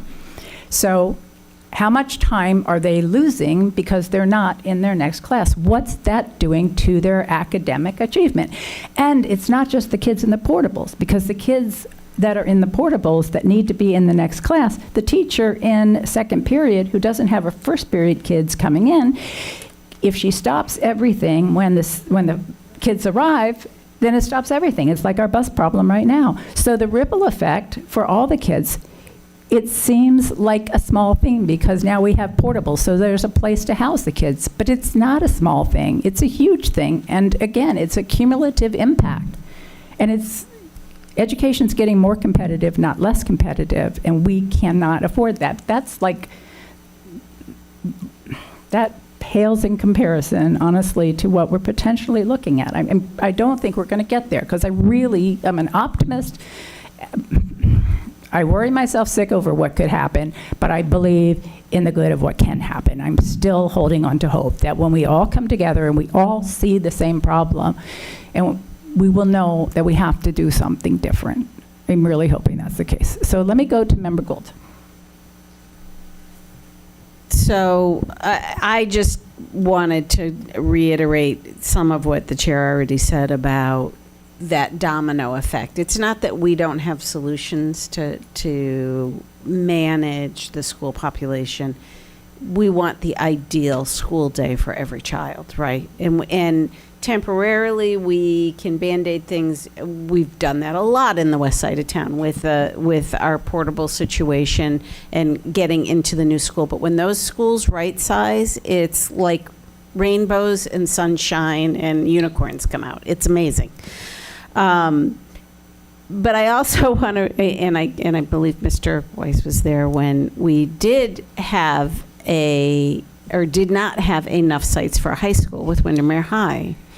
And, we had to look at a site that nobody thought there would ever be a school on, that is on the very edge of the Windermere Rural Settlement, which I talked about living in. It's the very commercial edge, because there's literally commercial adjoining the property, in high density across the street.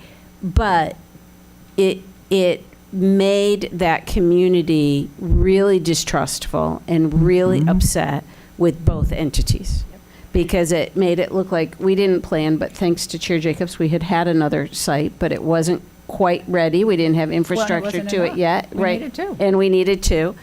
And I don't want to, in order to save time and have things more efficient, I don't want to have more unrest and less transparency. And it's not that it's not transparent, but it's 600 pages, so who's going to read it all? I mean, it's that we have to find a KISS principle in here, and I'm not going to say work together again, because we already know that we do, we will, and we have to do it more. But I just want us to learn, even from recent history, on something like that. And even to what we were talking about with the rural settlements, that's true. You might not have density in the rural settlement, but we have an enclave around the Avalon rural settlement right now. And we have so much density that we didn't have a place to put a new elementary school. And the one site that we looked at had EPA problems. So we couldn't put it there. We had environmental problems there. So we've had to do a lot of gyrations on our campuses in finding a place to put schools, so that we don't put them where we don't want additional traffic, because we made a commitment to those communities about that. I don't feel that strongly about elementary schools in those communities. I think that's part of the character of a community. But if that community doesn't want them, they have a right not to want them, right? Because that's what they think they were promised. So I just want us to be sensitive, because I think all of these various characteristics, from the rural to the high density, are what make Orange County so special. But it's a fragile skeleton right now that we need. What is that? Osteoporosis. We need lots of bone density, lots of vitamin D and calcium to shore up those bones. He's good. Thanks. All right. Thank you. Thank you, Member Gould. There's been some conversation you brought up, and very on point, about the impacts are not just to the targeted area. I do want to explain that this is a really big subject, and trying to focus this attention today on targeted was what we thought was the best approach. I share concerns that you have. I think there's some other areas that should be adjusted. I think that the character and integrity of existing neighborhoods has to be defended and protected. And I've seen the ripple effect of, one or two properties that's not doing well, and then it gets bought out and it transitions. The next thing you know, the whole neighborhood transitions. And that's not fair. That's not fair to people who invested their livelihoods into their houses. So I share those concerns. We also, I heard a lot of conversation about people leaving public schools, and I do want to take this opportunity. I know we have a friendly crowd, but I don't know who might be watching. But it's not an attack on private schools, but for me at least, and I think for the whole board, there's a really, like everything I believe comes from some experience. I was the first class to go to a school after desegregation, and the school I went to had been literally 97% African American before my class. And until then, I didn't have any familiarity with anybody but somebody who looked like me. And I was scared. My parents were scared. We were only 30% of the population. I'm telling you, by the end of the first week, like, my two new best friends didn't look like me. And because of that experience, that changed the whole trajectory of my life.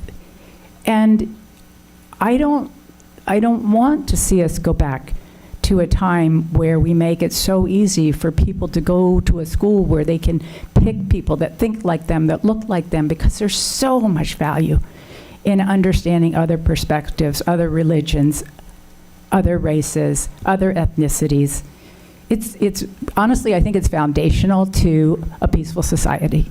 And right now, as I look around what's happening right now, there's never been a time when I thought it was more important than right now for us to be able to open our minds and our hearts and understand each other. So on that, I'm going to summarize where I think we are. I think every member at the table has basically said the same thing. We would much rather work together towards a solution than oppose Orange County or enter into litigation.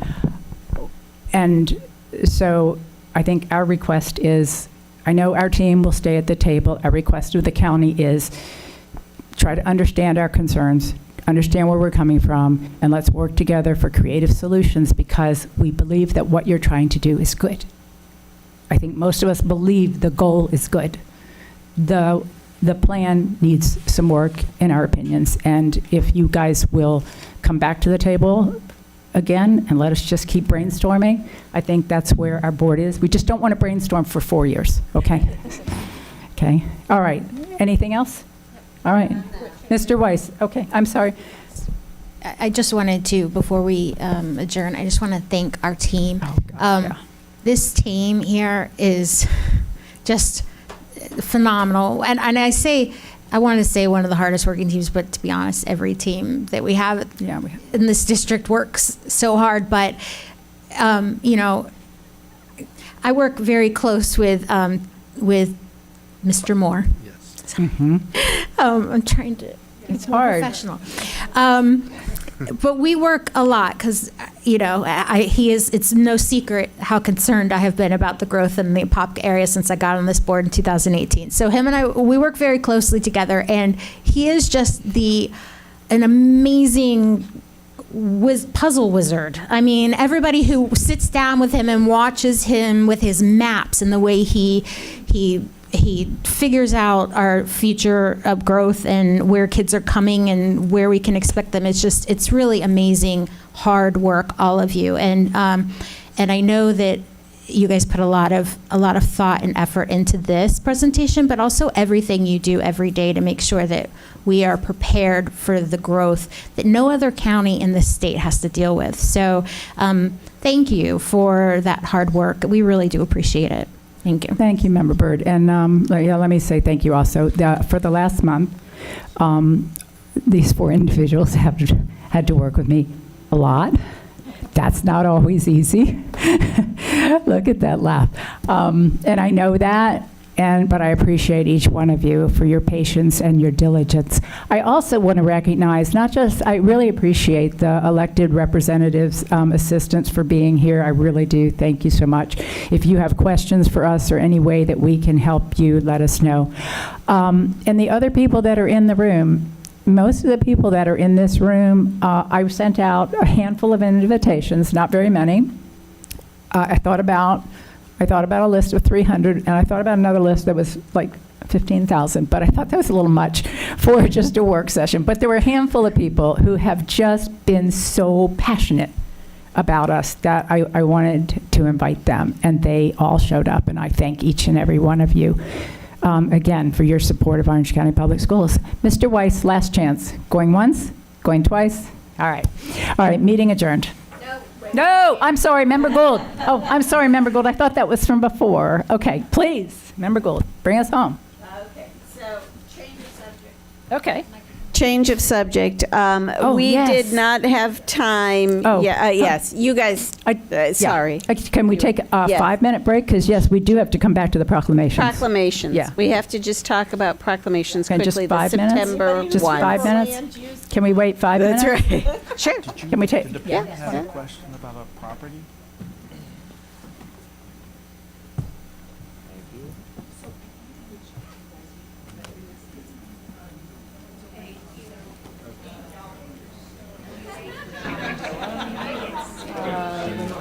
Iowa. So Okay. you know where, if you go down Conway Road?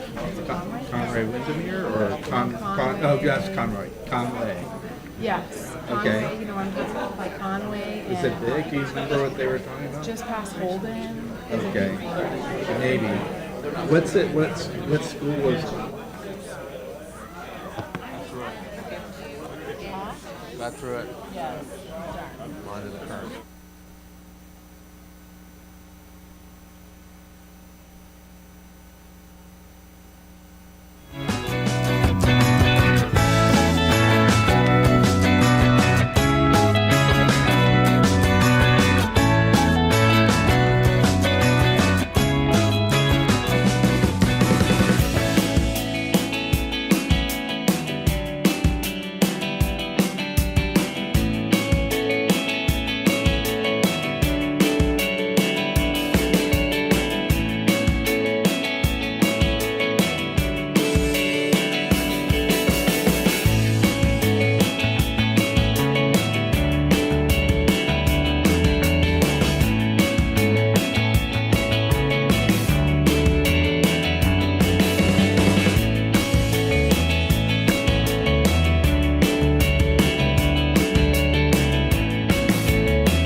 No.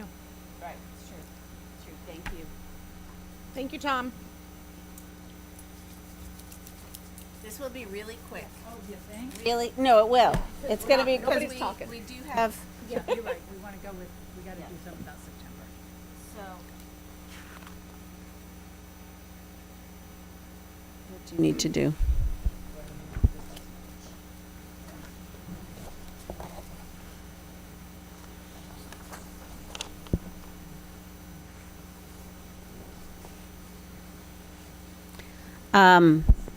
Should I start, Chair? Okay, so each one of you, we ran out of time yesterday in our communication component of our work session. We do have a meeting on Tuesday, but I wanted to bring your attention to the folders that are in front of you about the proclamations. The reds are the ones we discussed eliminating, so please review that for Tuesday and make sure that you are in agreement. Look at the greens, and we talked, just to refresh your memory, we talked about some things that would need proclamations and some things that we would absolutely want promotion on. So I think there's some of that discussion we need to refine on Tuesday. But on Tuesday, we really need to settle on what's going to happen in September minimally. And if we can come up with a process on Tuesday, I think we could put the rest of it to bed as well. So please just take a moment to review these prior to our meeting, and then we can be really efficient and bring those who are not here up to speed on Tuesday. And then if there's some that either the question marked ones or any that aren't question marked that you want to bring up then for the process, because I forgot we had that meeting scheduled, but I didn't want to get past that. We do have to take action for September on Tuesday. One thing I heard one of you all mention it. I like your mic. I'm sorry. One thing I thought I heard somebody mention the criteria or criterion, that criteria. Is that, I don't remember seeing that. Is that Scott, could somewhere? you bring the bullet points of the criteria that we had, or send those out? Because we had kind of outlined some criteria in that meeting. Yeah. They're in the minutes, but I think if you can, kind of pull those out as part of a process, and then what would happen, because we had a lot of discussion, and I know you weren't able to be there, Chair. We had a lot of discussion on there would be things that we still want to highlight within the schools, but do we need it to be a proclamation, or does it just follow kind of the push communication that we were discussing yesterday? Okay. Still goes on the marquee as something we would celebrate. Those are some of that criteria that we will need to define. So what's proclamation, and then what's not, and then how we want to do the proclamations. Yeah. Because we had discussion about that as well, just to refresh everybody's memory. Do we want to do them each month? Do we want to do them in a quarterly? Do we want to put them all out for the year? Do we want to, we did discuss some of those options that other school boards did. Do we just want to have it all on the consent agenda? So those are the things that we need to settle into a process that then policy and or the PMPs could be made out of the process. So what I'm hearing you say, so I got an email and it had these two. It might have been more and I just wasn't looking at it. Maybe if I look at the minutes, but you've just mentioned a couple of things and it would help before we have that next conversation if I'm thinking along those lines. So one was maybe on the consent, all those different options. I'd like to just see those ahead of time. Okay. And then what was the, criteria. Yeah. And the criteria Just so for I can what try to becomes catch a proclamation. up a little bit with we where you talked are. about, is it because we love the community we're doing a proclamation? Is that our role? That was the discussion. Or does it truly impact our students or our staff? And that was part of that criteria discussion that we had. Yeah. Okay. Yeah, that makes sense. All right, super. When are we coming back? That's Tuesday. Okay. The 13th. All right. It should I be have on your time now calendars. to pay attention to something else. Yes. Okay, thank you all. Thank you. All right, Great thank meeting, you. everybody.